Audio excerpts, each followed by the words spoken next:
Hey guys, good morning. So I'm gonna tell a little story about how I learned to be grateful for the bad things in my life.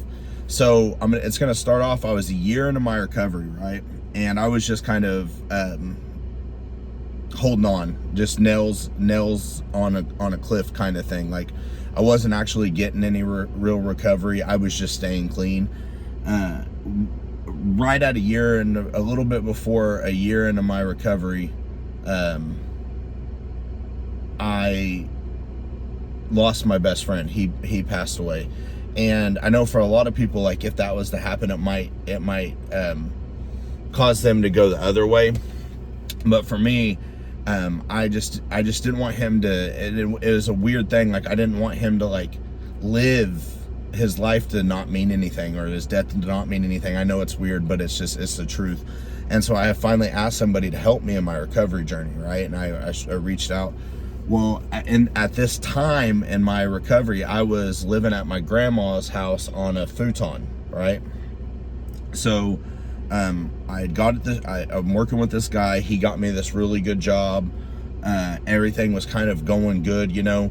I had the money to move out on my own. So I get my first apartment. It's just me. It's a 1-bedroom apartment, and I move in, and everything's going great, right? Well, what happened is about a month in, like I just started getting roaches, like and it was like an overnight thing where it went from like none to like an infestation almost. And I talked to my landlord. My landlord was actually a really good landlord, and they were trying to take care of it. I mean, they were sending people out to spray, and then it'd be all right for a little bit, and then it was like just overnight it was bad. And it got so bad to where like I couldn't even keep food in my fridge like they could get in my fridge. I had to put my bed under a fan and keep the fan on, so like that if they were walking they couldn't fall on my face. I know that's disgusting, but I'm just telling you the truth of the matter, you know. And so my friend who was helping me in my recovery, his name's Billy Rapey, and he's one of the best people I've ever met in my life, and his wife, Brandy Sue. Well, they came over one day, right? And I just been struggling with this on my own. Like I hadn't said anything, you know. And she had went into my fridge or something, and she goes, "Where's your food?" I said, "I can't, Brandy. I can't keep food. Like they're so bad in here that I can't. Like, I mean, I had bread that I put in the fridge, and they were inside the loaf of bread. Like, and you could tell, like I could see it. It broke her heart. And so the next day, I went to go pick Billy up because we would carpool together to work, you know, and his wife had made me lunch, and then Billy was like, "Hey, before you go home, why don't you have dinner with us?" And so this ended up being something that happened for like about a year straight. So she would make me a lunch with Billy every single day, right? And then before I was allowed to go home, I had to come in and eat. They wanted to make sure that I was at least fed.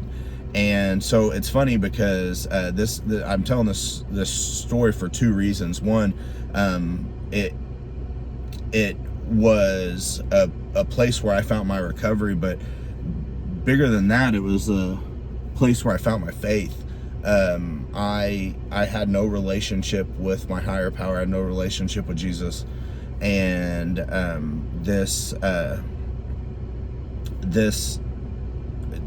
when I came over there, Billy had this rule in the house that the first person to touch the food had to pray. So it was the first time I prayed, other than like other places where they trick you into saying the Serenity Prayer, as another friend of mine says. But it was the first time I prayed, and I didn't know how to do it, you know. And it's funny because that was my introduction to a relationship with my higher power, and it's grown over the years, and I've watched it become something more. And so and also, just a side note, my landlord, after a period of time, helped me to get out of that place, because they said, "You don't need to be there. Like, we don't know what's going on, but like, let's get you into another place." Got me into another place again. My landlord was amazing person. And but the reason the reason that story is so important to me is because one of the things that it taught me, and not at the time, because at the time, like, those roaches felt like the worst thing that I ever went through. But what I didn't realize until later was that if it wasn't for the roaches, see, I was healing from a relationship that I had lost. And what my higher power did was he put two people into my life that showed me love and showed me kindness and compassion, and they fed me. Like, I mean, if you look in biblically, Jesus washed the feet of his disciples, right? Like, they fed me. They made sure I stayed fed. And what's funny is it goes on to a spiritual feeding too. Like, they didn't ever push God onto me or push Jesus onto me, but what they did was they introduced me through their actions. And the reason that I say this story is because when you meet somebody, like, I'm telling a testimony, right, about a relationship and an encounter I had with Jesus. But when you meet people, like, I'm cautious about sometimes what we say, because if our actions don't match up with what we're trying to tell somebody, we've got to adjust that, right? So let's let our actions match before we ever say anything. If our actions aren't there, then we need to be really cautious about what we say. And that's what they were with me. And I just, 100% one of the best encounters. And so I always tell people, be thankful for your roaches. You can be thankful for them now.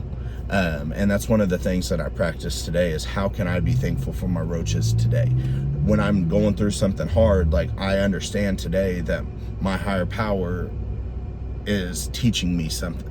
And it sucks. It's not fun when you're going through it. But the cool thing about it is after you've had a few of those and you get through them in the right way, right? And what I mean by that is, like, you have a choice. When you're going through something hard, you can crumble, right? But if you stay on the right path every single time, you're going to understand why you had to go through that. It doesn't make it easy, and it doesn't mean that it's going to make a lot of sense at the time, right?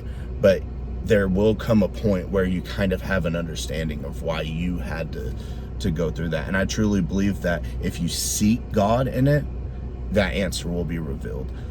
So I appreciate you guys. Thank you for staying. Thank you for listening, and I'll see you guys next time. Bye.